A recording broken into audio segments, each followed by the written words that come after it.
Это программа «Актуальное интервью». В студии работает Ольга Башук. И сегодня мы поговорим о киберугрозах, новых технологиях и информационной безопасности с экспертами. Руководителем отдела развития продаж компании «Код безопасности» Сергеем Мущенко и директором по развитию научно-производственного объединения «Эшелон» Дмитрием Донским. Здравствуйте. Расскажите в целом, чем занимаются ваши компании? Наша компания «Код безопасности» разрабатывает средства защиты информации, софтовые, программные, программно-аппаратные комплексы для защиты и шифрования каналов связи, защиты рабочих станций, ну и для всяких разных задач. Я представляю группу компании «Эшелон», которая занимается комплексной информационной безопасностью, который делает еще ряд именно отечественных средств защиты информации. Это сканер уязвимости, сканер ВС, это CM-система Камрад и Рубикон, которые позволяют по 187 федеральному закону по кибербезопасности страны именно осуществлять мониторинг информационной безопасности и защищать от киберугроз. А какие совместные проекты у вас реализуются в Якутске? Ну, на самом деле проектов очень много, но я бы сейчас назвал самым ключевым моментом на данный момент именно в Республике Саха. Это совместный проект наших компаний и компаний, которые сейчас работают в Республике Саха вместе по государственному частному предпринимательству. Это Восточный федеральный университет, да, который является на самом деле ведущим вузом, да, то есть 34-е место он занимает по стране по информационным технологиям. Это группа компаний «Аватек», которая является у нас центром компетенции здесь, в Республике Саха. И мы совместно с нашим коллегой из Кода безопасности сейчас делаем проект по обустройству классов информационной безопасности для того, чтобы потом учить специалистов. Потому что их сейчас катастрофически не хватает. И это вот этот совместный проект группы компаний даст возможность через какое-то время действительно обезопасить нашу страну.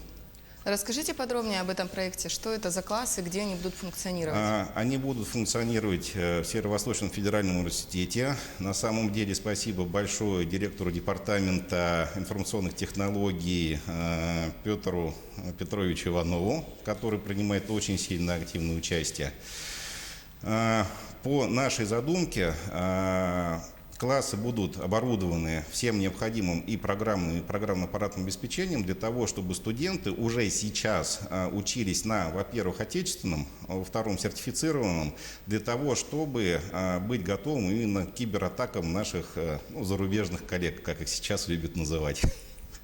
А сколько нужно специалистов у нас в Якутске, в Якутии? Ну, по последним данным, то, что есть, у нас не хватает где-то порядка около 2 миллионов специалистов именно такого плана. А сейчас только-только начинает зарождаться как таковое кибервойска. Да, вот они во многих уже мирах есть, да, у нас только идет становление. Сейчас было становление киберспорта, как такового, это пошло.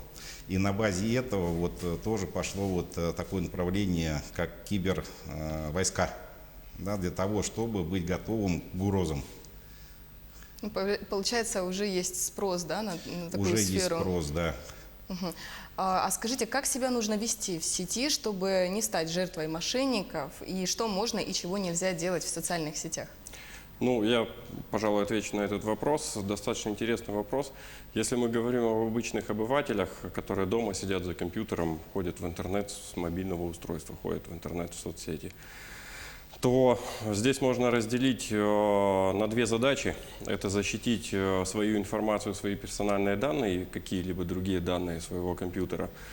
Желательно, чтобы на компьютере был хотя бы антивирус и правильно настроен, всегда обновлялся, и соответственно, не открывать какие-то непонятные письма, пришедшие на свой компьютер с непонятных адресов, не открывать в них вложения, не лазить по каким-то подозрительным сайтам. Если мы говорим о сохранении денежных средств на картах, то, соответственно, очень внимательно относиться к банкоматам, с которых мы снимаем деньги. относиться к платежным терминалам правильно, потому что сейчас и беспроводные технологии по проведению транзакций используются и так далее. И деньги воруются прямо с кошелька вообще, когда человек не достает кошелек из кармана и карточку из кошелька. Вы же знаете, да, что до 1000 рублей без пин-кода можно, например, украсть деньги. То есть здесь внимательно к этому нужно отнестись. Дальше не светить карточку в интернете, где попало, на каких попало сайтах, чтобы данные с карты не передавались дальше, чтобы злоумышленники не могли сделать какие-либо покупки. То есть для снятия денег нужен пин-код, для того, чтобы совершить покупку в магазине, пин-код не нужен. То есть достаточно просто данные карты вбить с двух сторон. В общем-то, если осторожно относиться к этим вещам, внимательно к этой всей ситуации относиться, то достаточно легко сохранить и свои средства, и свою информацию о себе. Ну и в соцсетях, соответственно, поменьше записываться в какие-то непонятные группы. Ну, то есть люди общаются с какими-то людьми. Ну вот для примера, у меня в соцсетях в друзьях люди, тех, которые я знаю лично. И ни одного человека нету, которого я лично не знаю. Вот. И я там не подписываюсь во всякие непонятные группы и так далее. Соответственно, в общем-то и все, наверное. Хотя бы этого достаточно. Что касается карт, вот часто такой вопрос задают мой телефон, к примеру, привязать карту к телефону, например, в каком-то приложении, это безопасно или нет? Смотря какое приложение, у меня, например, к одному из приложений привязан, но это госуслуги, чтобы можно было там тот же штраф быстро оплатить или какую-то пошлину, но я стараюсь не привязывать к приложениям и не сохранять карты. То есть мне несложно ввести 16 цифр каждый раз там, при каждой транзакции, и я так и делаю. Вот. Естественно, также я там Android Pay, Apple Pay не рекомендовал бы пользоваться, потому что, ну, это, конечно, удобно, красиво, телефон достал, приложил к терминалу, но при этом также можно карточку достать и приложить к терминалу. Я как бы не вижу смысла вообще вот в этом. Ну, или есть еще другой маленький лайфхак, использовать какую-то дебетовую карту, да, вот для именно покупок в интернет-магазинах или вот таких вот устройств. Да, то есть то, что вы можете перечислить там какую-то сумму и ей просто пользоваться. Даже если вдруг мошенники доберутся до этой карточки, да, это будет потеря не такая большая, как вот. Ну да, там конечно. мало денег. Я еще могу добавить еще один лайфхак, который я использую. Я на самом деле использую не дебетовую карту, а кредитную карту для интернет-покупок. То есть если вдруг с кредитной карты украли деньги, дальше идет расследование с банком, разбирательство, но по факту это украли не мои деньги, а деньги банка. И потом в результате расследования они, допустим, возвращаются, но я при своих деньгах остался. Это кредитные деньги банка. Соответственно, у меня, слава богу, не было таких инцидентов. Вот. И, в принципе, также я бы не рекомендовал пользоваться электронными платежными системами на телефонах, если у человека, ну, какого-то пользователя, там, несколько счетов в разных банках, и те счета, где есть крупные вложения, вот, на телефоны не стоит ставить электронные банки, потому что с телефона очень быстро воруются. То есть основная защита, когда вы с компьютера заходите в интернет-банк, вы вбиваете там логин, пароль, еще что-то, дальше делаете транзакцию, и вам на телефон приходит смс с кодом, который вы вбиваете в компьютере. И это два разных устройства, не связанных друг с другом. При этом, когда делается транзакция с телефона, на телефон же приходит смс или пуш-уведомление, которое тут же автоматически распознается. Если там стоит вирус, он это перехватывает, он меняет данные, меняет реквизиты счетов, и деньги отправляются в другое место, например. То есть это очень быстро и легко делается. Когда два разных устройства, не связанных никак друг с другом, то это безопасно. А вы говорили про наше отечественное компьютерное обеспечение. Вот хотелось бы узнать, надежное оно или нет? Есть ли какие-то риски? Вот, даже что касается карт, была новость о том, что переходят на наши отечественные чипы, будут производить. Да, такое действительно есть. И на самом деле сейчас в Якутии проходит 3-й форум «Айсберг». Вот там вот эти вопросы все очень поднимались. И к чему, грубо говоря, какой вывод? У нас сейчас в стране есть 3 регулятора, которые говорят то, что если вы хотите использовать в защищенных информационных системах надежные применяйте сертифицированные средства защиты информации. Да, мы как компания «Эшелон», мы лаборатория в СТЭКа, Министерство обороны и ФСБ. Мы проверяем код на, собственно, закладки, ну и делаем его, грубо говоря, проверяем на защищенность. Вот. И если компании будут применять сертифицированные средства защиты информации, то да, это будет надежно. А какие вообще, вот если говорить масштабно, какие есть угрозы сейчас? Ну, угрозы всякие бывают. Опять же, мы можем поговорить об угрозах, направленных на получение денежных средств у частных лиц. Есть угрозы, направленные на конкретные крупные компании. Это одни из самых опасных угроз, когда пишется не какой-то массовый вирус для того, чтобы что-то украсть, какую-то информацию или что-то испортить, а пишется некое программное обеспечение, точечно предназначенное для определенной организации, которая остановит там какой-либо сервис. Вы же слышали, там в Венесуэле электростанцию отключили. Это же вот оно и есть. То есть можно, в принципе, очень опасную ситуацию создать, когда просто техногенная катастрофа случится. И, соответственно, здесь есть угрозы для частных лиц, угрозы для крупных промышленных предприятий, для государственных организаций. Ну и, соответственно, есть решения как и по защите и частных компаний. Мы вот с «Эшелоном» больше специализируемся на решениях по защите именно крупных организаций.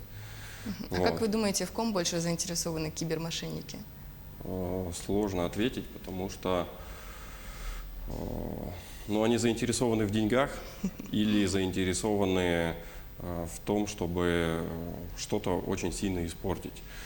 Ну, наверное, все-таки, мне кажется, они больше заинтересованы в компрометации больших государственных органов, больших государственных информационных систем и каких-то крупных промышленных предприятий. А как вы думаете, все ли одинаково относятся вот к безопасности, например, крупных компаний? Нет, не все. Давайте поговорим об этом. Можем поговорить об этом. На самом деле не все одинаково относятся. Многие крупные компании, особенно коммерческие компании, не всегда правильно к этому относятся. Они часто используют западные решения, и в результате чего можно пострадать, потому что во многих западных решениях есть закладки, некоторые бэкдоры, так называемые, через которые можно достать какую-либо информацию и начать управлять сервисами. Вот. Некоторые компании вообще считают, что достаточно антивируса поставить, и все, в принципе, защищено. Все. А дело не только же в вирусах. Хакеры же сидят и специально там определенные там скрипты пишут, коды какие-то там куда-то вбивают и попадают в инфраструктуру и вручную воруют информацию. И здесь антивирус вообще не поможет. То есть там инфраструктуру нужно защищать со всех сторон. Ну, я сейчас терминологии сыпать не буду, но многие не очень правильно к этому относятся. В основном крупный промышленный сектор, военно-промышленный сектор, оборонные предприятия, силовые структуры наши, госорганизации, они в последнее время более внимательно к этому стали относиться, выделяются бюджеты на средства защиты, на развитие защиты своей инфраструктуры. Но далеко не все. То есть экономить на безопасности нельзя ни в коем случае? Нет, нельзя. А скажите, как, на ваш взгляд, должен измениться подход к обеспечению безопасности, информационной безопасности в нашу цифровую эпоху? На самом деле есть такое, кто владеет информацией, тот владеет миром. Да? И вот то, что я начал в самом начале, да, то, что мы именно в обучении, да, то есть чем больше мы будем говорить об этом, да, тем будет лучше. Уже сейчас на крупных предприятиях, уже и коммерческих предприятиях вводится такая этика у HR, да, когда человек приходит на работу, у него всегда есть испытательный срок. Да, и во время этого испытательного срока сотрудник уже учит компьютерной грамотности и компьютерной безопасности для того, чтобы он не навредил. А так как у нас очень многие работают, да, они этот опыт в итоге потом смогут перенести, собственно, и домой, да, для того, чтобы не попасть в лапы мошенников. То есть чем больше мы будем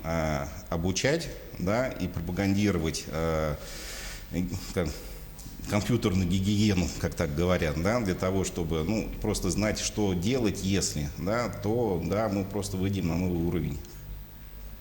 Спасибо вам большое за интервью, за интересную беседу. Желаю вам реализовать все проекты, которые вы запланировали у нас в республике. Это была программа «Актуальное интервью», и сегодня мы говорили о кибербезопасности. Оставайтесь с нами и до встречи в эфире.